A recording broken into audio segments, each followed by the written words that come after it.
There is something appealing about board games that offer a unique twist on the standard gaming experience. I set out on a quest to find the 10 most unique board games out there. Find out which ones made the cut and why. Here, Legendary Tactics.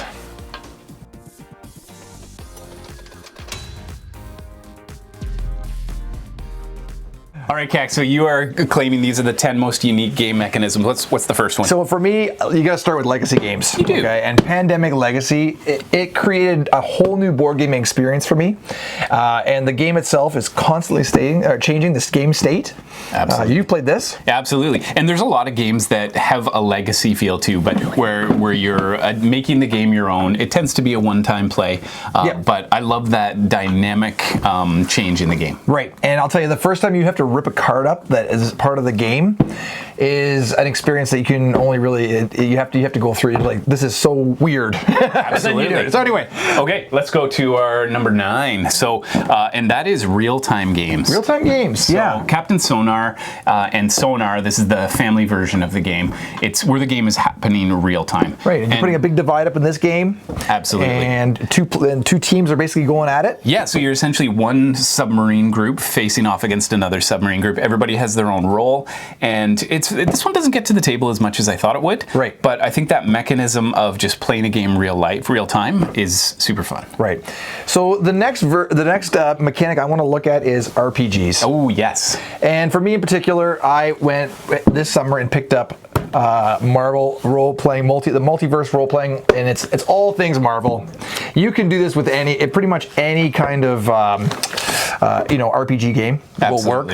But this game is just completely creative. It is literally whatever your brain can think of, you can do. Well, for me, Avatar Legends is one that we really got into and have had so much fun. It really is taking board games and emphasizing the narrative side of them. Right, so. and I am a narrative board gamer. Me too. That's something that is just so important to me. That's right. And so that's where these kind of games really shine. But to me, with these, you almost need to have some kind of map or something that people can see, tangible, to visualize what's happening. So it's the real hybrid between board gaming and role-playing gaming. Right, and it's just something you can't overlook.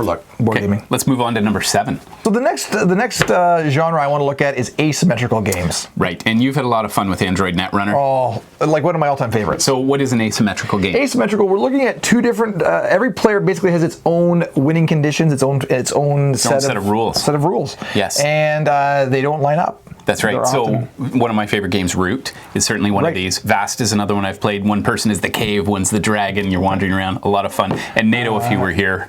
And even myself, too, the coin series. The coin series. And that is with GMT, and just a great mechanic that's built into gaming that I really do appreciate. But yeah, Netrunner for me really does take it home. Absolutely. The next one I wanted to look at was the board. Oh, so looking at the board itself. So there's a couple things to look at the board. The one game that jumps out of my mind is Zolkin.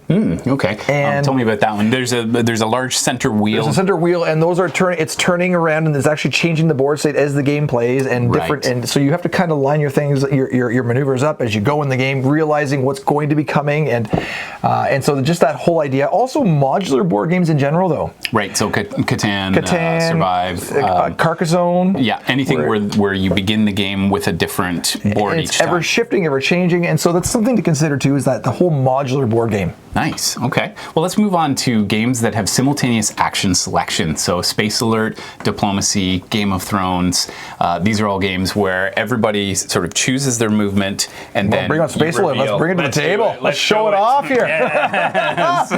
So yeah, that's great. And so there's right. You're on a timer with Space Alert. I love this game too, but I just also love that mechanic, and it adds a certain tension to the game. There's a reveal when everybody says, "Here's what I've done," and lots of surprise, lots of fun moments. Right, and lots of chaos. Yeah. So that's great. The next kind of series I wanted to look at were games that basically present pictures.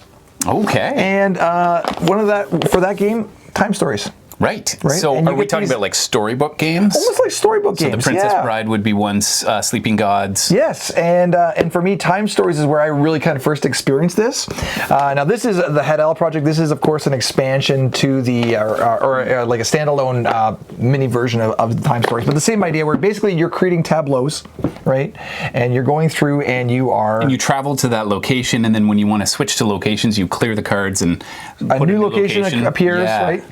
it is a bit of a linear play as well, where you're kind of going through. Once you've done it once, you kind of know that story until you forget it. But it's also nice that you can choose the part of the story you want to interact with. So in a storyboard game, you can flip to a certain page. And would you consider Gloomhaven Jaws of the Lion a storybook game, or is that one that has to be played in a more linear way?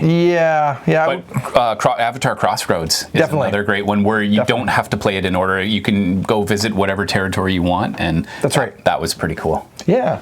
We always appreciate if you take a moment to like and subscribe. These videos are a lot of fun to make, and it's nice to get some feedback on them. So number 3, what are you taking us to? Okay, so we're going to go with artistic design games. Ooh, okay. So what here is that? I was thinking about, and in particular, games like Sagrada. Oh, okay. You know, just beautiful. Where it's about aesthetics and beauty. Yeah, where the whole process of the game is the creation of what your masterpiece is at the end, right? Azul, patchwork, canvas. Canvas. That's the one with the transparent cards that you place and you're layering on top. I think. Yeah, I've never played that one, but I think I've heard. Yeah, it's gorgeous. Yeah. And yeah, these are games that you just appreciate the aesthetics of the game, the beauty, and you contribute to that. And you're actually part of that creation process. So that's so That's cool. Right. That's well chosen. Yeah. So number 2, we have augmented reality games. So these are games that basically you sort of immerse yourself into. Now, we actually need to start, before we get to augmented reality, I think we need to talk about the predecessor to augmented reality. And these are games where you're reading newspapers, you're going to visit people and talk to them, you're getting those narratives. Yes. Really cool. That game, I think, led Sherlock Holmes Consulting, one of my favorites. To this game. Yes, Detective, the modern crime board game. Great game. This is a little more app-based, and that one, I believe, led to Chronicles of Crime. And I think we're going to see a lot more of these types of games. There aren't too many of them out there, but Chronicles of Crime, you put your phone into via headset. Yes. You can look around the crime scene. If you see a hammer, you say, oh, there's a piece of evidence. You can QR code it, talk to different people, and you're trying to solve the puzzle. It's a spiritual successor to these games. Right. So really cool. And that leads to our number 1. Yeah, and it's a game that basically takes cardboard and digital and merge them together. Yes, that would be, hybrid games. That would be Mansions of Madness. And yes. I've got the rule books here today, but what I wanted to show you in particular from them was how literally in the rule books it has the tablet. And it's showing you how the tablet is integrated into the game, and the tablet is part of the game engine. That's right, and that was about 2016 we started to see this happening a bit more. And you've got games like Werewolf One Night Ultimate Werewolf, where sometimes there's background music that's meant to be played, and you've got Space Alert, another example. Different actions where you push it and it reads out this character, wake up, and right. Some of them are absolutely necessary that you program in. Hey, this is the result of that combat. This is what happened. I think Jaws of the Lion does that too. Yes, and I'm even remembering way back when there was actually a game called Nightmare. Right. Yeah. Actually, you had to use a cassette player at that time, VHS player. So one of the worst designs of a board game. Oh, ever. Really? But that was the idea. The idea was there, right? Yeah, where it wasn't really two-way interaction, but it was meant to feel as if you were there with someone. Right. So. And so that whole concept, I think, is very, very like cutting edge and very unique in board gaming. Absolutely. Well, Cax, thanks for your list on the unique mechanisms in games. No problem, Flash. Much appreciated. Yeah. Now get out there. Get gaming. And be legendary.